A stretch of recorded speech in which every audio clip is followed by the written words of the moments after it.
नमस्कार दोस्तों, आज हम आपके लिए एक ऐसी मोटिवेशनल स्टोरी लेकर के आए हैं जिसको सुनकर आप मोटिवेट तो होंगे ही, साथ में आप मेहनत करने से भी नहीं डरेंगे। हम आपको एक ऐसे ही आलसी लड़के और साधु की कहानी के बारे में बताने जा रहे हैं कि आगे चलकर वो लड़का कैसे मेहनती बना। आइए सुनते ये मोटिवेशनल स्टोरी। एक गांव में एक जवान लड़का रहता था और वो अपने आलसपन और कामचोरी के लिए मशहूर था। सभी गांववासी उसे आलसी कह कर पुकारते थे, क्योंकि वो पूरे दिन एक पेड़ के नीचे पड़ा रहता था और लेटते लेटते वो अपने फ्यूचर के बारे में सोचता रहता और अच्छे अच्छे सपने देखता। उसके दिन ऐसे ही आलस में गुजर रहे थे। एक दिन उस गांव में एक साधु आया, जो कि अगले 3 दिनों तक उसी गांव में ठहरने वाला था। वो दिन भर लोगों से चंदा इकट्ठा करते और लोगों को उपदेश देते और रात में गांव के बाहर बने मंदिर में आराम करते। वो साधु जब भी दान लाने जाता और रात को वापस आता, तो वो साधु हर बार उस जवान लड़के को उसी पेड़ के नीचे लेटा हुआ पाता। साधु 2 दिनों तक ये सब देख रहा था और समझ गया कि ये लड़का मानसिक आलस का गुलाम है।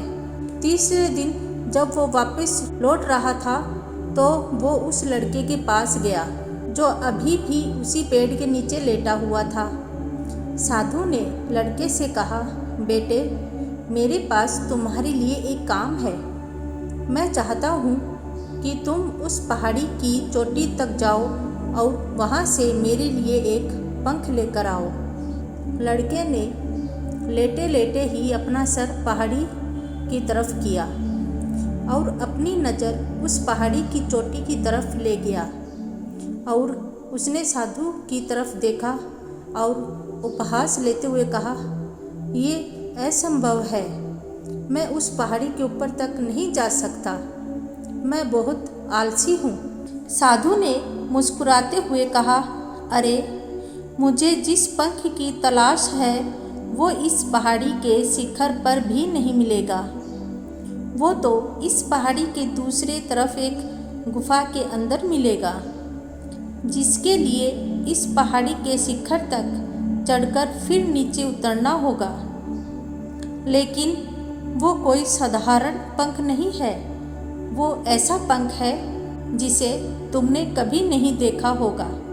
वो पंख अनोखा है, लेकिन सुंदर पंख है जो रोशनी बिखेरती है। साधु के इन बातों से उस लड़के के अंदर जिज्ञासा बढ़ गई। उसने आज से पहले ऐसे पंख के बारे में कभी नहीं सुना था और ऐसे रोमांचक सफ़र के बारे में सुनकर वो अंदर ही अंदर जिज्ञासा से भर गया।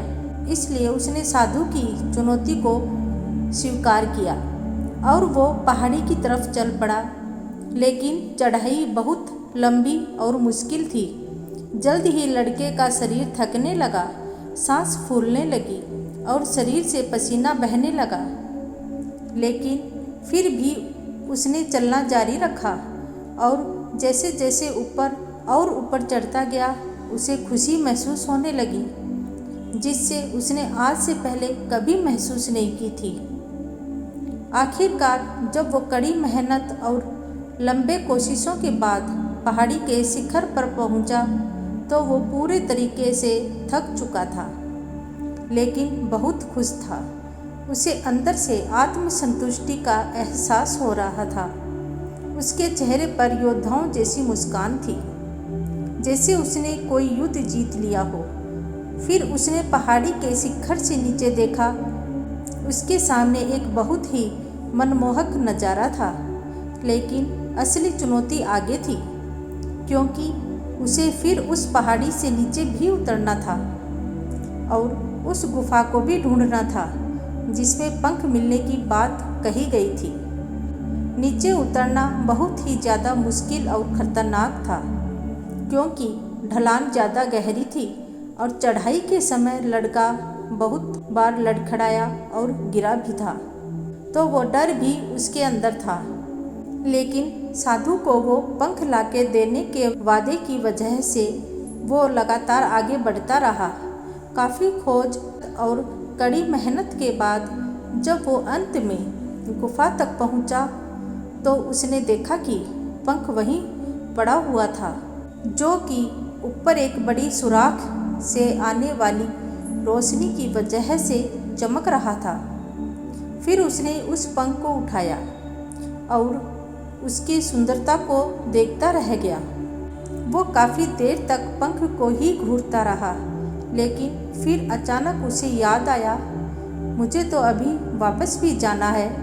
उसने खुद की तरफ देखा, वो पूरी तरह से थक चुका था और वो चिंता में पड़ गया कि वो पहाड़ पर कैसे चढ़ेगा और वो साधु तक पंख कैसे पहुंचाएगा। एक पल के लिए उसने हार मानने के बारे में सोचा, लेकिन उसे वो खुशी और गर्व की भावना याद आ गई जो उसने पहाड़ी के शिखर पर पहुंचकर महसूस की थी। उसे एहसास हुआ कि उसके अंदर इस सफ़र को दोबारा पूरा करने की ताकत और मजबूती है। वो दोबारा पहाड़ी पर चढ़ने लगा। उसकी मांसपेशियों में दर्द हो रहा था और कमजोरी की वजह से पैर भी कांप रहे थे। सांस फूल रहा था। वो कई बार लड़खड़ाया और गिर पड़ा, लेकिन उसने हार नहीं मानी। वो खुद को आगे बढ़ाने के लिए लगातार मोटिवेट कर रहा था। अथक मेहनत और घंटों की कड़ी कोशिशों के बाद जब वो साधु के पास पहुंचा और उनके हाथों में वो पंख रखा तो उसे खुशी का ठिकाना न रहा। उसे महसूस हुआ कि उसने आज अपने आलस पर काबू पा लिया और कुछ बढ़िया करके दिखाया है। उसके चेहरे पर इतनी खुशी और संतुष्टि का भाव देखकर साधु मुस्कुराया और बोला, बहुत बढ़िया मेरे बच्चे, आज तुमने जीवन का बहुत ही महत्वपूर्ण सबक सीख लिया है कि आलस कोई ऐसी चीज़ नहीं है जिसे स्वीकार कर लिया जाए, बल्कि आलस एक चुनौती है जिसे दूर करना होगा। ये एक बाधा है जिसे पार करना होगा और एक आलस को ख़त्म करने के लिए तुम्हें अपना पहला कदम उठाना ही होगा, अपने मकसद की तरफ चलना ही होगा और तब तक चलते रहना पड़ेगा जब तक कि तुम अपनी मंजिल को हासिल नहीं कर लेते। लड़के ने साधु के शब्दों की गहराई और उसके मकसद को समझते हुए हाँ में अपना सर हिला दिया। आज उसे एहसास हुआ कि वो हमेशा ही बड़ी और महान चीज़ें करने में काबिल था, लेकिन उसके आलस ने उसे रोक रखा था। अब वो जानता था कि उसके पास अपने रास्ते में आने वाले किसी भी बाधा को वो दूर करने की ताकत और मजबूती रखता है। इसके बाद साधु ने उस लड़के को आशीर्वाद दिया और उस गांव से चला गया। इस कहानी का शीर्षक इस प्रकार है कि आलस पर हमें काबू पाने के लिए खुद को चुनौती देनी चाहिए और बड़ा सपना देखना चाहिए, फिर चाहे उस सपने को पूरा करने के लिए कितनी भी मुश्किलें क्यों ना हो। हमें लगातार मानसिक और शारीरिकता से आगे बढ़ते रहना चाहिए, बाधाओं के बावजूद मजबूत रहना चाहिए। हमें अपने लिए एक नियम बनाकर उस पर टिके रहकर अपनी डेली लाइफ को भी विकसित करना चाहिए। हमें कुछ ऐसी आदतें बनानी चाहिए जो मन न लगने पर भी फोकस और एक्टिव रहने में हमारी मदद करे।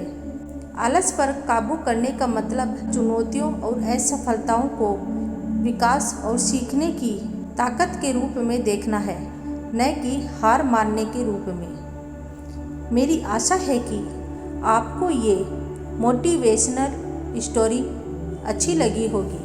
अंत तक जुड़े रहने के लिए आपका धन्यवाद।